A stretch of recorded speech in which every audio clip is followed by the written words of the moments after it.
My after dinner routine includes washing my dishes or loading the dishwasher, wiping down the kitchen counters and the kitchen table, cleaning the stove, sweeping the floor, and doing my last clutter stop for the evening. And with this clutter stop, I'm also going to move into the family room and do about a 5 or 10 minute tidy up in there, because what I find is that if I do a tidy up in there and in the living room before I go to bed for the night, it's just that much easier for me to take care of things the next day. Plus, that family room can really get out of hand if I don't stay on top of it. So let's get that started. This video is brought to you by Aprondiva. Pretty and practical, we believe that an apron can be a homemaker's best accessory. Visit us at www.aprondiva.com. My after dinner and evening routine just kind of flows one into the other. My after dinner routine includes washing the dishes or loading the dishwasher, wiping down the kitchen counter and the table, cleaning the stove, and sweeping the floor.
And I'm going to let that wash while the dishes are washing. It'll get good and sanitized.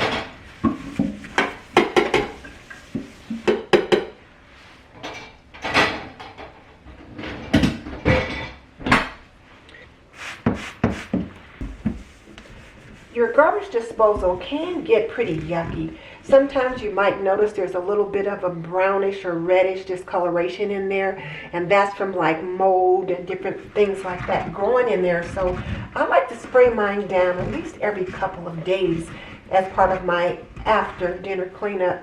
You can see that right there, so it does help to do that.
And one of the things that I want to be sure to say about the after dinner cleanup is that everybody helps with the after dinner cleanup.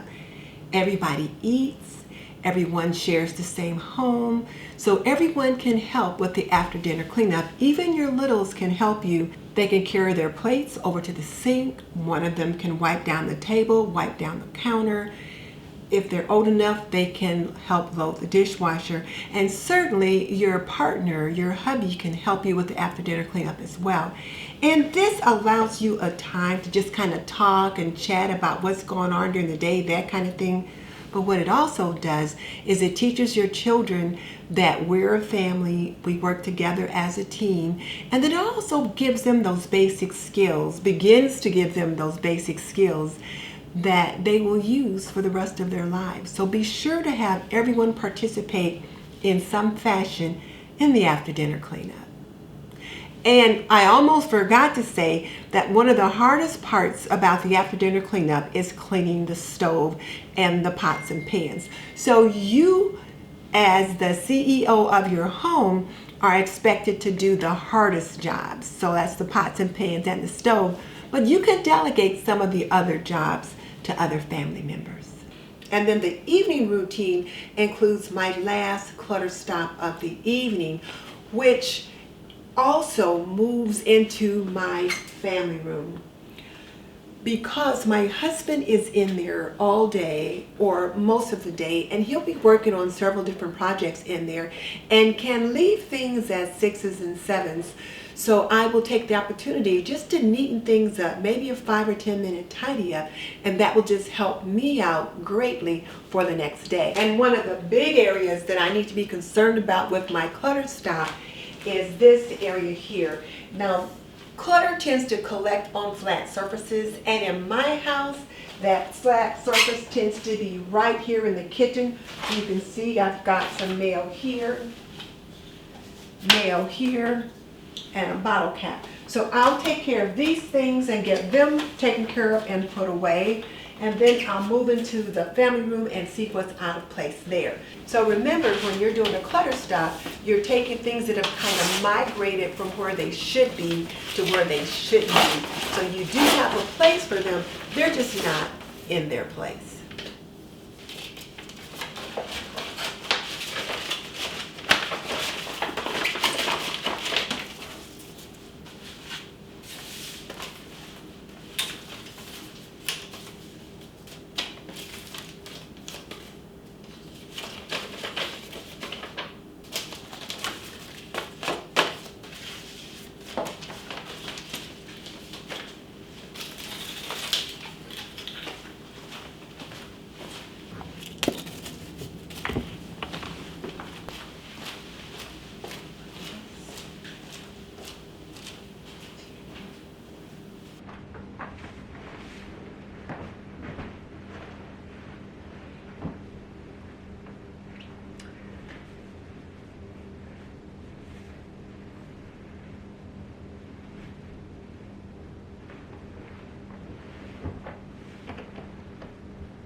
So now my 3 primary routines for the day are done. That includes my morning routine, my mid-morning or after breakfast routine, and then my evening routine, which includes my after dinner cleanup. And my last clutter stop for the evening. Now, what I want you to keep in mind is that my house is neat, it's tidy, it's picked up. And when I come downstairs in the morning, my house will give me a hug. I won't come down feeling like, oh my goodness. And that last 5 or 10 minute tidy up in the family room is huge, because on the evenings that I don't do that, well, then it just accumulates throughout the day. And my husband does have a studio upstairs that he uses for art and crafts and other things. But sometimes he wants to do those things while he's watching TV and sitting in his chair in there. So things can get at 6s and 7s in there real quick. So I have to stay on top of it. And I will admit I don't always, because sometimes he'll be like, don't you come in here, don't touch that, don't move that, when he's in the middle of a big project. So I try to do what I can when I can. And here's the other thing. You probably saw me put those shoes behind that little table rather than take them upstairs. Well, when he comes in, he likes to sit in his chair and put on those slippers. I don't live here by myself. I can't keep things the way I want them all the time. So my compromise is to put those slippers behind the chair. They're out of sight, but when he sits down, he'll like, and then he'll see them, and then he'll put them on. The shoes he has on will probably go over in the corner somewhere, and the next day I'll move those to where they need to be, or he'll move them out to the garage, depending upon what shoes they are. But I also did a quick swipe of my coffee table in there, because it can get pretty sticky with fingerprints or glue or just whatever, especially if he's using that table as a workspace. So that's one of the areas that I will try to at least wipe up every night. But notice I did not vacuum. That was not the task for the night. Now, it was a task for the night to sweep the kitchen floor, which means I'll also sweep down the hallway and sweep the bathroom floor, but this is not the time for me to be vacuuming. That is when I'm doing that's for another time. This last minute tidy up is just to kind of keep things down to a dull roar so they're neat and tidy, and we could get started on our day tomorrow and things will be good to go. If you missed my mid-morning routine, I'll link it with an iCard above and in the description box below. You'll want to be sure to check that out, because it shows you exactly what I do in the morning and about how long it takes me. And let me invite you to sign up for my newsletter, The Homemaker's Journal. The first edition went out this month, so if you missed it, sign up in the link in the description box so that you can get a hold of that. And if you hate to do laundry, you'll also want to sign up for my laundry masterclass. I'll put a link in the description box so that you can sign up for that. And then you'll be the first to know when the masterclass goes live. For more homemaking and homekeeping inspiration, click here.